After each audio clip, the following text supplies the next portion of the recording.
Avant de plonger dans cette histoire incroyable, pensez à vous abonner à la chaîne et à activer la cloche. Ici, chaque récit a quelque chose à dire, et vous ne voudrez pas en manquer un seul. Ma belle-fille m'a enfermée au sous-sol le jour de mon anniversaire. Mais je me suis vengée, et... Je m'appelle Margaret Allen, j'ai 68 ans, et toute ma vie, j'ai été une femme de l'ombre. Pas une de celles qu'on admire en première ligne, pas une voix qui s'impose dans les débats ou dans les réceptions, non. Moi, j'ai toujours été de celles qui écoutent plus qu'elles ne parlent, qui devinent les non-dits dans les silences, qui comprennent les besoins avant qu'ils soient exprimés. Je suis de cette génération de femmes qui ont appris à s'effacer sans disparaître. À soutenir sans jamais réclamer, à se sacrifier sans jamais se plaindre. Et à aimer, d'un amour entier, discret, mais indestructible. J'ai perdu Robert, mon mari, à l'âge de 42 ans. C'était un pompier respecté, courageux, aimé de tous. Il est mort en sauvant une famille piégée dans un incendie d'appartement. Je me souviens encore de l'uniforme plié qu'on m'a rendu, de l'odeur de suie, des regards compatissants. Ce jour-là, le monde s'est effondré autour de moi, mais j'ai tenu bon. Parce que j'avais Daniel, notre fils. Mon unique enfant. Mon cœur. Daniel n'avait que 10 ans. Trop jeune pour comprendre la mort. Trop grand pour l'ignorer. C'est pour lui que je me suis relevée chaque matin, que j'ai mis un pied devant l'autre, que j'ai continué à vivre alors qu'une partie de moi avait été enterrée avec Robert. Je travaillais comme comptable dans un cabinet modeste de Baltimore. Des chiffres, des bilans, des dossiers à classer, ce n'était pas passionnant, mais c'était stable. Tous les soirs, je rentrais à temps pour préparer un vrai repas à Daniel, pour l'écouter me parler de ses devoirs, de ses rêves d'avenir.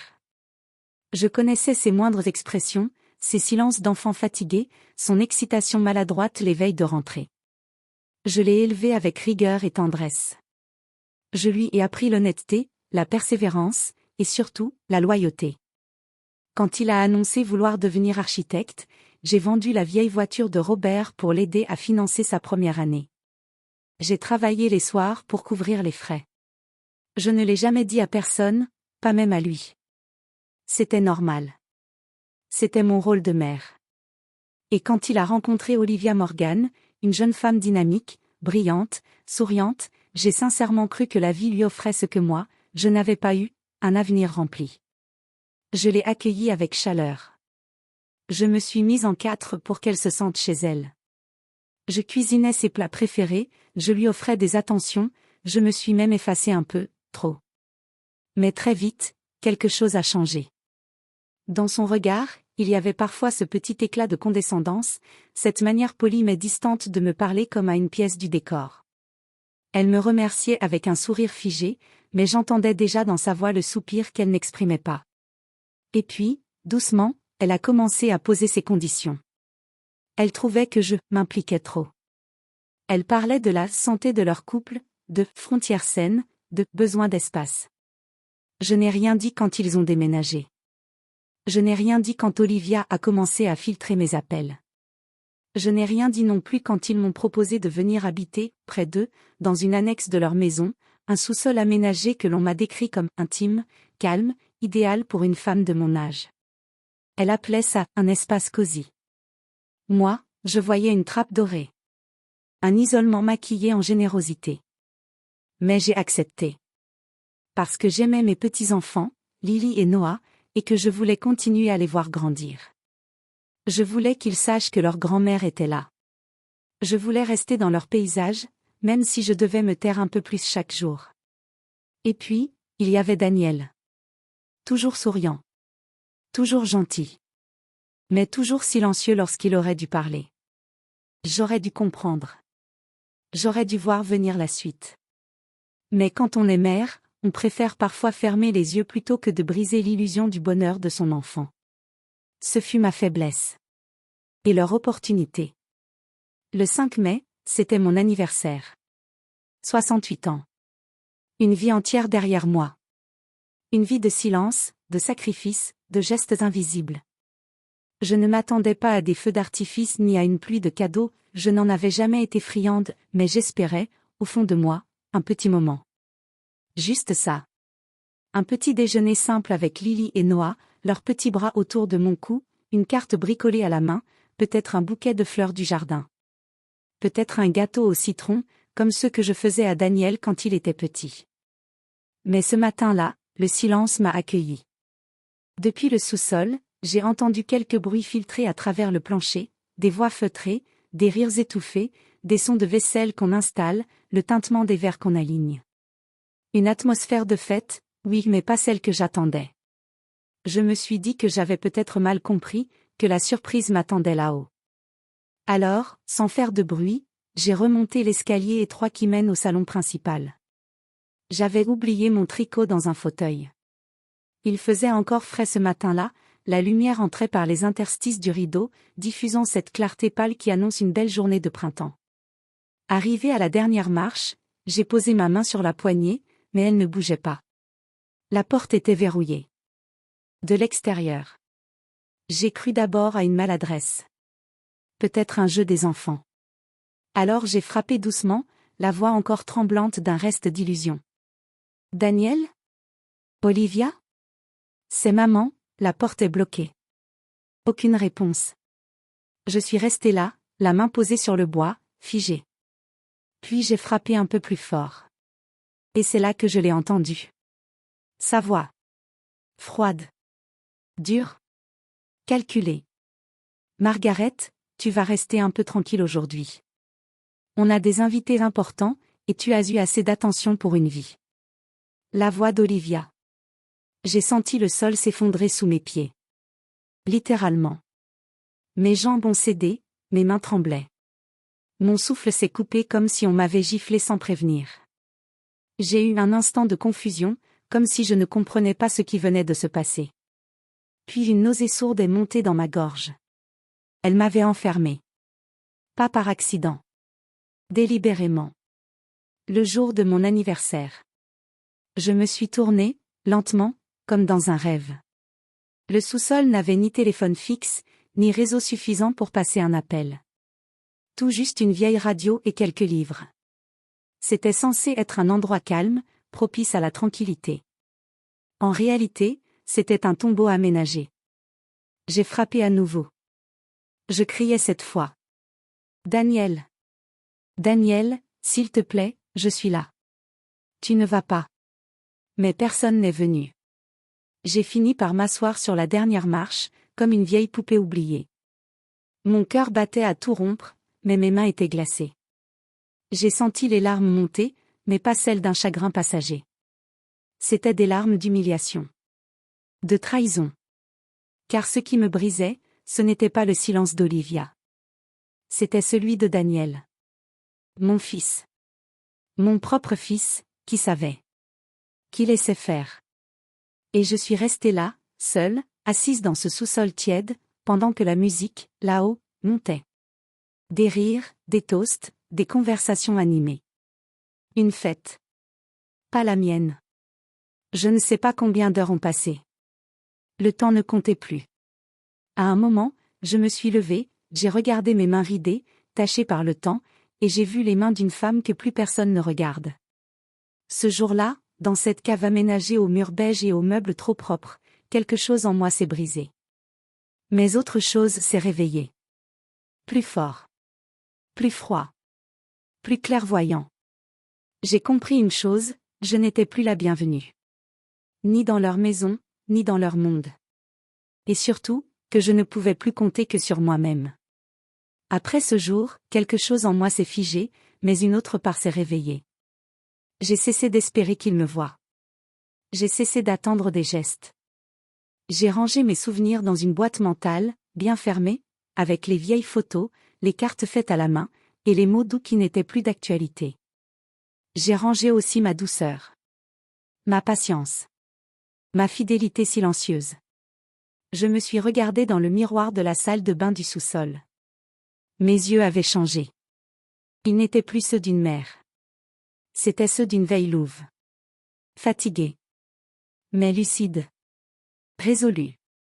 Je suis redevenue celle que j'étais avant d'être la mère de Daniel, Margaret Allen, ancienne comptable, experte en chiffres, habituée aux anomalies fiscales, aux mouvements bancaires douteux, aux incohérences de dernière ligne. Olivia ne me voyait plus. Elle m'avait effacé. Parfait. Elle ne se doutait pas une seconde que la vieille femme qu'elle enfermait dans un sous-sol savait encore lire entre les lignes d'un relevé bancaire ou détecter un mensonge dans la colonne d'un tableau Excel. Alors j'ai commencé. Froide. Méthodique. Silencieuse. Chaque jour, je prenais des notes mentales. Les colis de luxe qu'elle recevait discrètement, toujours en son nom mais souvent facturés à l'entreprise de Daniel.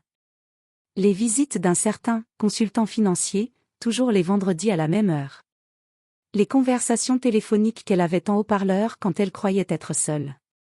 J'écoutais, derrière la porte entr'ouverte, dans l'ombre, avec la patience d'un chat. Puis, je suis montée quelquefois quand ils étaient absents. Je savais qu'ils pensaient que je ne sortirais pas de mon espace cosy. Mais je connaissais les codes. Et je savais que la femme de ménage ne fermait jamais à clé le petit bureau au fond du couloir. J'y ai trouvé ce que je cherchais. Des factures étranges, au montant rond. Des frais de déplacement pour des séminaires dans des hôtels 5 étoiles à Miami ou Palm Springs. Des dépenses de vêtements, de cosmétiques de luxe, de bijoux, passés en frais de représentation sur les comptes de la société d'architecture de Daniel. Elle pensait que personne ne le verrait. Mais moi, je voyais tout. Alors, chaque soir, une fois seule dans mon sous-sol, j'ouvrais mon vieux ordinateur portable que j'avais gardé au cas où. Je scannais, je recopiais, je classais. Par date. Par type de dépense. Par justification mensongère. J'ai reconstitué chaque mouvement suspect, jusqu'à bâtir une image claire d'un détournement à grande échelle. Mais ce n'était pas fini. Un jour, alors que je vérifiais une chemise de papier négligemment posée sur le buffet, j'ai vu un acte notarié. Préparé. Signé. En attente d'enregistrement. Un transfert de propriété. De la maison, celle de Daniel ou plutôt notre maison familiale, dans laquelle j'avais investi mon héritage, celle que je les avais aidés à acheter vers le nom de la sœur d'Olivia, domiciliée à Newark, New Jersey. Une femme que je n'avais rencontrée qu'une fois, mais qui avait ce même regard froid, ce même sourire figé. La mention manuscrite en bas de la page m'a glacé. À finaliser avant l'été. Margaret ne posera pas de problème. Margaret ne posera pas de problème. J'ai relu cette phrase une dizaine de fois. Puis je l'ai repliée, lentement, avec des gestes aussi calmes que glacés. Ils allaient me faire expulser.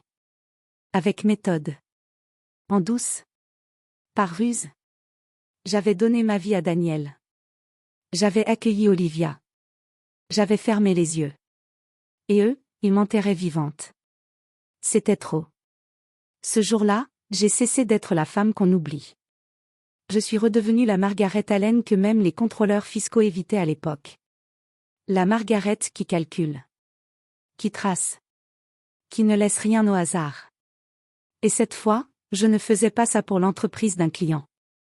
Je le faisais pour moi. Quelques semaines plus tard, Olivia a organisé un dîner somptueux dans leur vaste maison. Le genre de soirée dont on parle encore longtemps dans les cercles d'affaires et les magazines spécialisés. Des investisseurs de renom, des amis triés sur le volet, des figures influentes du milieu architectural, et même un journaliste de la revue architecturale Vision, venu pour réaliser un portrait flatteur de Daniel, mon fils, l'étoile montante de l'architecture contemporaine. Je n'étais pas invitée. Pas une seule fois.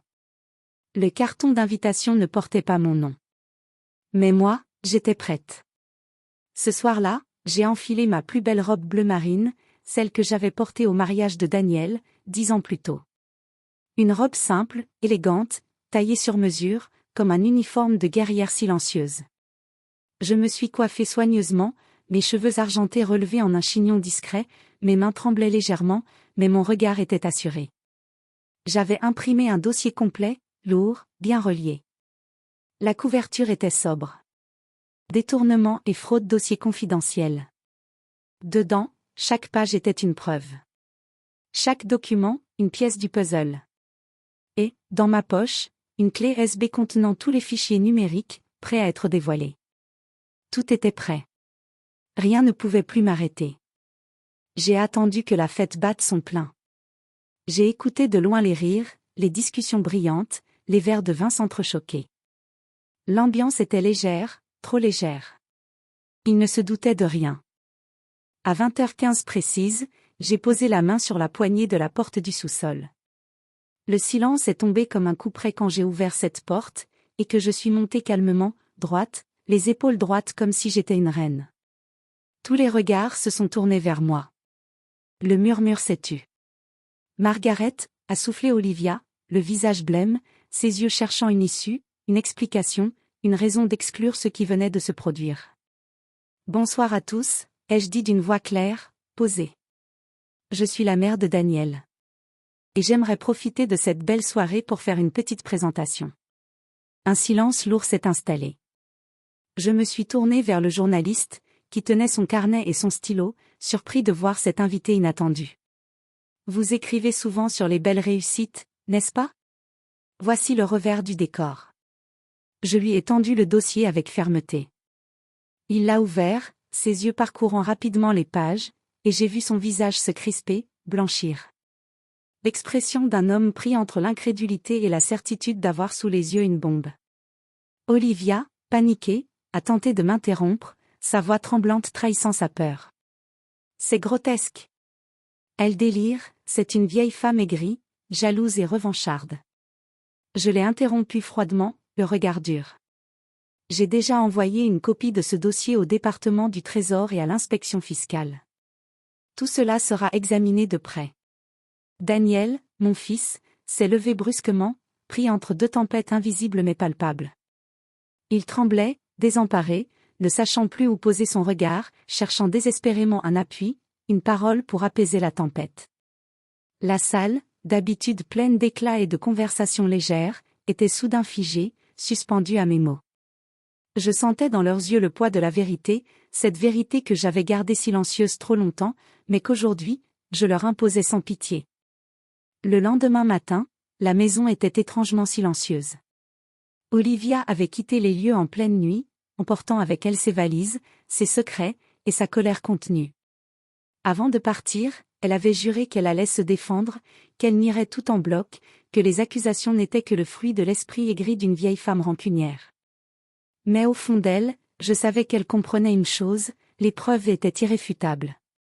Chaque document, chaque relevé bancaire, chaque signature falsifiée parlait pour moi. Elle était finie. Quelques heures plus tard, la porte s'est ouverte doucement, et c'est Daniel qui est entré. Ses yeux, d'habitude 6/2, étaient embués de larmes retenues, de regrets, de confusion. Il s'est approché, hésitant, la gorge nouée. « Maman, pourquoi tu ne m'as rien dit ?» Sa voix tremblait, brisée par le poids du silence partagé trop longtemps. Je l'ai regardé dans les yeux, et j'ai vu le fils que j'avais élevé, mais aussi l'homme blessé, désemparé par ses propres choix. « Je t'ai laissé choisir ton chemin, Daniel, lui ai-je répondu doucement, parce que c'était ton chemin, pas le mien. Mais j'ai choisi de ne pas être piétiné sur le mien. » Il a baissé la tête, incapable de répondre, comme si mes mots avaient frappé juste là où ça faisait mal. Depuis ce jour, j'ai quitté leur maison. J'ai trouvé refuge dans un petit appartement à Annapolis, au bord de l'eau, où le chant des mouettes et le va-et-vient des bateaux apaisent mon âme meurtrie. Un lieu à moi, où je peux enfin respirer, penser à moi, et me reconstruire. Daniel vient me voir chaque semaine, avec Lily et Noah à ses côtés. Il m'écoute, vraiment. Il me respecte. Il me demande des conseils. Nous parlons. Vraiment. Et moi? J'ai retrouvé la paix. J'ai retrouvé ma voix. Je n'ai plus peur de dire qui je suis, ni d'exiger le respect que je mérite. Il ne faut jamais sous-estimer une mère silencieuse. Car même dans l'ombre, elle porte en elle une lumière assez forte pour renverser ceux qui ont tenté de l'effacer. Cette lumière, c'est la force d'un amour inconditionnel, mais aussi la force d'une dignité retrouvée. Et aujourd'hui, je suis prête à briller.